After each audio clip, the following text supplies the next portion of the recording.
the data from here is going to be substituted in, so it will look now like this. What we can then do, so the data's been substituted in through these variables. What we can then do is we run this query, and it returns us either 0 rows or 1 row, depending on if the username and the password match. So hopefully you understand that at this point. Now, what happens if the user was to enter some values that actually modify our SQL query, which is here?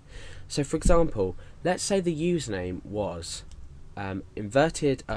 single quotation mark equals single quotation mark or 2 quotation marks equals quotation mark. Let's just say the user entered that as the username, and they did the same for the password. So because they're free to enter anything in the form, we've picked up these variables using this, and now we're transferring these variables into here. So now username, let's just copy and paste over, that to there, and copy and paste that over to there. Now let's get rid of this because that just showed us the example. So the username is now equal to this value here, and the password is also equal to this value in blue. So let's just look at the highlighted value in blue. What this has actually done, if I take the blue away, you can see it's modified our SQL statement. So obviously our users of our website can't see what we're processing inside of PHP, but what they can do is fiddle around with the website until they can make a very good guess, or an exact guess, at how our SQL statement is structured. Now what this query reads is select ID from users where username equals nothing, or nothing equals nothing, and password equals nothing, or nothing equals nothing. Now nothing equals nothing, so that's true, and nothing equals nothing, so that's true. Therefore what we're doing is we're returning a row, or a couple of rows. So let's copy and paste this into our database to see what results we get. Let's click go. Okay, so we've been returned with our 2 rows in our database, or our 2 records rather. So what we've actually done is, just by user input and me demonstrating user input, we're going to actually create the application later. What we've done is we've returned 2 rows now. So we've entered the password as this. Let's just go back to it.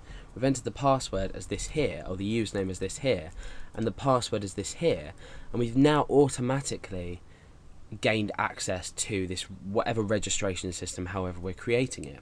So this isn't always the case, it depends on how it's programmed. This is why we're going to go through an example program. So that's just basically a bit about PHP or SQL injection in general, but with PHP obviously it's the same vulnerability. So now we know what SQL injection is, and we've seen an example of it. You know now that a statement can be modified, and a statement can be modified to, let's say, delete records. We're not going to go into anything too complex. This is just a representation of it, but we can do absolutely anything we want to our database, more or less. So I'm going to talk now just about the first way to protect against SQL injection. This doesn't actually prevent the user input. We're not doing anything in PHP. But if we go back to our home and we go to privileges and we edit privileges for our user, let's say root at localhost. This is what I'm using at the moment. Now you can see here that we've got ticks for absolutely everything. Now let's say we were creating a website and we were logging in, we were connecting to our server, and we were also connecting to our database and reading values from a database. Let's just say we were just reading values from a database. We're not creating anything, so we might want to untick that. We might not be altering anything, so we might untick that. So you can uncheck things that you might not want to do. So we might select, but we might not insert, and we might not update or delete, and we can get rid of all of these. So by getting rid of all of these, we've already limited our privileges for this specific user. Therefore, if someone was to come in and try to inject or change your statement server side to, say, delete your entire database, then they might not be able to do it because you may have unselected the privileges. So at the moment, because I'm working on a local computer, my privileges are set to everything, just in case, you know, depending on what I need to do. So that's one way that you can protect against it. So only select the privileges that you absolutely need on the website. So if you, I mean, it's very rare that inside a web application you'd want to say drop your entire database. So you can remove this, or drop tables. You might need to drop tables.